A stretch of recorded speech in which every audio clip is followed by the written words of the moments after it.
నమస్తే అండి, ఎలా ఉన్నారు అందరూ? బాగున్నారా? నేనైతే బాగున్నానండి. మీ అందరికీ అమ్మవారి ఆశీస్సులు ఎల్లప్పుడూ ఉండాలని కోరుకుంటూ, కష్టపడి సంపాదించామండి. ఒకళ్ళని మోసం చేసి సంపాదించిన డబ్బు అయితే కాదు. ఏదో ఒక రూపాయి 2 రూపాయలు వడ్డీకి ఇచ్చుకున్నాము. కానీ ఇచ్చేటప్పుడు చాలా వినయంగా, చాలా అద్భుతంగా నటించి తీసుకున్నారు. తర్వాత అడిగినప్పుడు ఇస్తాంలే, ఉన్నప్పుడు అంత తొందర ఎందుకు మీకు, నా దగ్గర ఉండాలి కదా అని అంటున్నారు.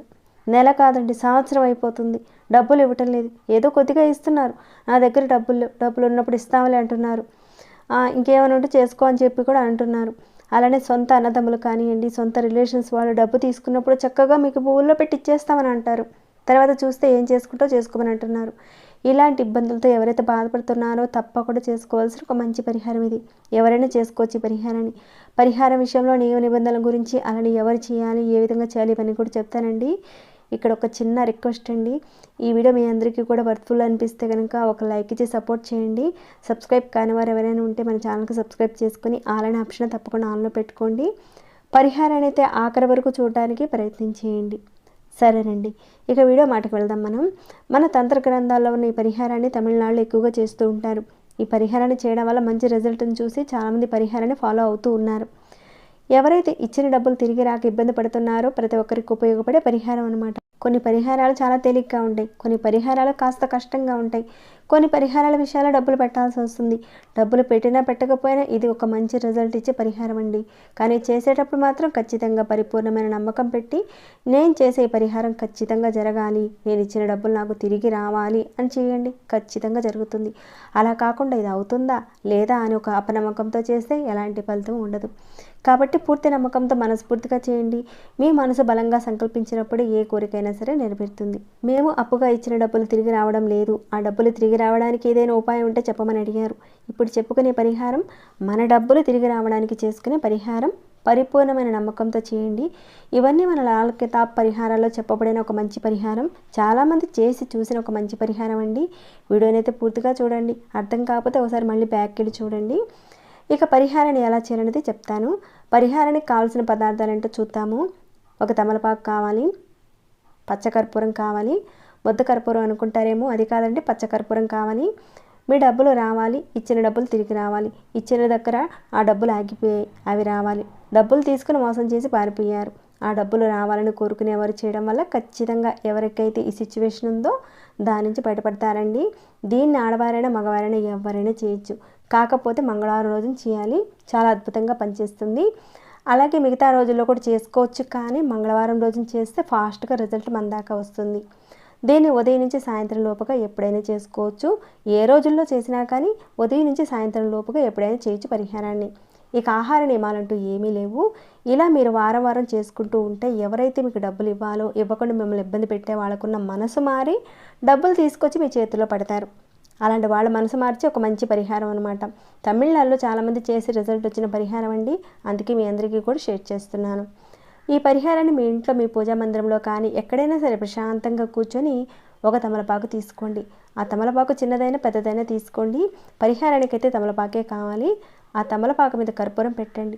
పెట్టిన తర్వాత మీ ఇష్టదైవాన్ని కానీ మీ కులదేవతని కానీ మనస్ఫూర్తిగా తలుచుకోండి. ఇక ఎవరైతే మీకు డబ్బులు ఇవ్వవలసి ఉన్నాయో ఆ డబ్బులు తిరిగి రావాలని మనస్ఫూర్తిగా మనసులో తలుచుకోండి, గట్టిగా చెప్పుకోండి.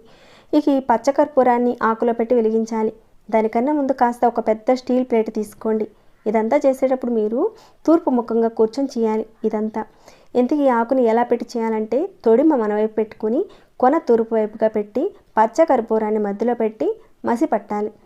ఏదైతే మీరు కర్పూరాన్ని వెలిగించారో ఆ కర్పూరం నుంచి వచ్చే ఆ పొగని ఆ పొగంతా కూడా స్టీల్ ప్లేట్కి అంతా కూడా పట్టించాలి.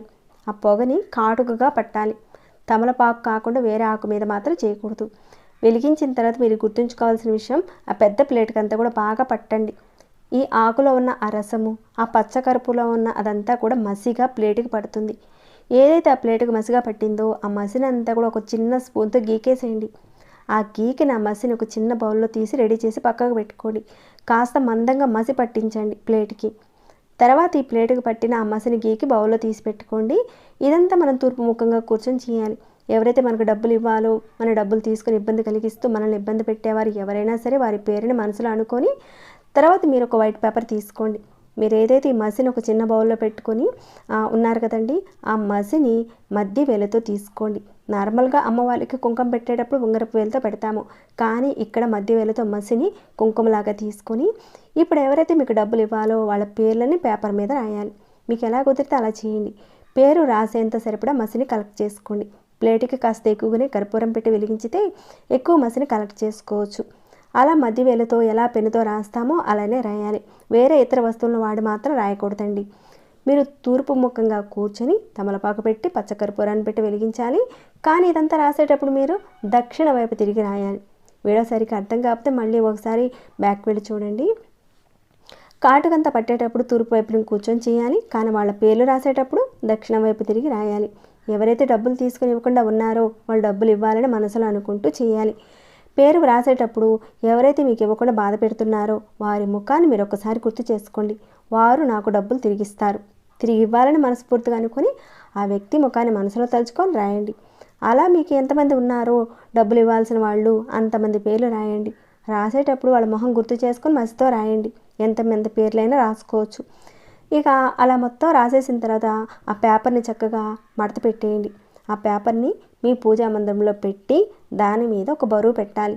పేపర్ అనేది లెగవకుండా ఒక బరువు పెట్టి ఉంచండి. ఇక పెట్టిన తర్వాత అలానే ఉంచేయండి. ఈ పేపర్ని అయితే వేరే వాళ్ళు ఎవరు కూడా అంటుకోకూడదండి. మరి దీన్ని ఎప్పుడు మార్చుకోవాలంటే దీనినైతే ప్రతి మంగళవారం చేయించండి, లేదా మీరు ఒక్కసారైనా సరే చేసుకోవచ్చు ఈ పరిహారాన్ని. కానీ పేపర్ మాత్రం అలానే ఉండాలి.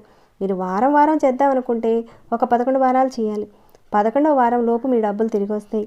మీరు 11 వారాలు అంటే ప్రతి వారం ఇప్పుడు చెప్పుకునే విధంగా తమలపాకు కర్పూరం మసితో రాయడము, కొత్త పేపర్ తీసుకోవడం, ఇంతకుముందు రాసిన వాళ్ళ పేర్లు రాస్తూ ఉండండి. ఎంతమందికి ఇచ్చారో 100 మందికి ఇచ్చారా వారి పేర్లు రాయండి. ఎంతమంది పేర్లైనా రాయొచ్చు. వాళ్ళ మొక్కలను ఊహించుకొని రాయాలి. చాలా అద్భుతంగా పనిచేసే ఒక మంచి పరిహారం. ధర్మబద్ధంగా మీరు సంపాదించిన డబ్బులు, మీరు కష్టపడిన డబ్బులు మీరు ఒకరికి వడ్డీకి ఇచ్చుకున్నారు, వాళ్ళు ఇవ్వటం లేదు, అప్పుడు ఈ పరిహారాన్ని చేసుకోండి. సక్రమంగా కాకుండా అక్రమంగా సంపాదించిన డబ్బును మీరు వడ్డీకి ఇచ్చి మాకు ఇలాంటి ప్రాబ్లమ్స్ వచ్చాయని చెప్పి పరిహారం చేస్తే రిజల్ట్ ఉండదు. కానీ ఈ పరిహారాన్ని మీరు ఎవరికీ కూడా చెప్పకండి. మీ ఇంట్లో వాళ్ళకి కానీ బయట వాళ్ళకి కానీ ఎవరికి చెప్పకండి. రహస్యంగా చేసుకోవాలి. ఒకవేళ ఎవరికైనా చెప్తే ఈ పరిహారం ఫలించదు. సీక్రెట్గా చేస్తేనే రిజల్ట్ వస్తుంది. కుదిరితేనే చేయండి పరిహారాన్ని. లేదా మన ఛానల్లో అనేక రకాలైన పరిహారాలు ఉన్నాయండి ఈ విషయం మీదనే, ఒకసారి వెళ్ళి చూడండి. అలా మీరు 11 వారాల పాటు చేస్తూ పేపర్ మీద పేపర్ పెడుతూ చేయండి. మీ సంకల్ప సిద్ధి బలంగా ఉంటేనే ఇది సిద్ధిస్తుంది. వాళ్ళలో మార్పు వస్తుంది. తప్పకుండా మీకు ఇవ్వాల్సిన డబ్బులు మీ చేతిలో పెడతారు. మంచి ఫలితం ఉంటుందండి. ఇక రిజల్ట్ కనిపించిన తర్వాత ఆ పేపర్స్ అన్నింటినీ కూడా మీకు దగ్గరలో ఏదైనా పారే నీరు ఉంటే కనుక అక్కడికి వెళ్ళి వేసేయండి. ఈ రకంగా ఎవరైతే సమస్యలతో బాధపడుతున్నారో తప్పకుండా చేసుకోండి. మీకు ఆ భగవంతుడి అనుగ్రహంతో మీకున్న సమస్యలు తీరిపోవాలని ఆశిస్తున్నాను. ఈ వీడియో ఇంతటితో ముగిస్తున్నాను. ఇంకేమైనా అడగాలనుకుంటే కింద రాసి చెప్పండి, ఖచ్చితంగా నేను రిప్లై ఇస్తాను. ఇంకా లైక్ చేయని వారు ఉన్నారా? ఒక లైక్ ఇవ్వండి. సబ్స్క్రైబ్ కాని వారు మన ఛానల్కి సబ్స్క్రైబ్ చేసుకుని డైలీ వాచ్ చేస్తూ ఉండండి. మరొక భక్తి వీడియోలో మళ్ళీ మిమ్మల్ని కలుసుకుంటాను.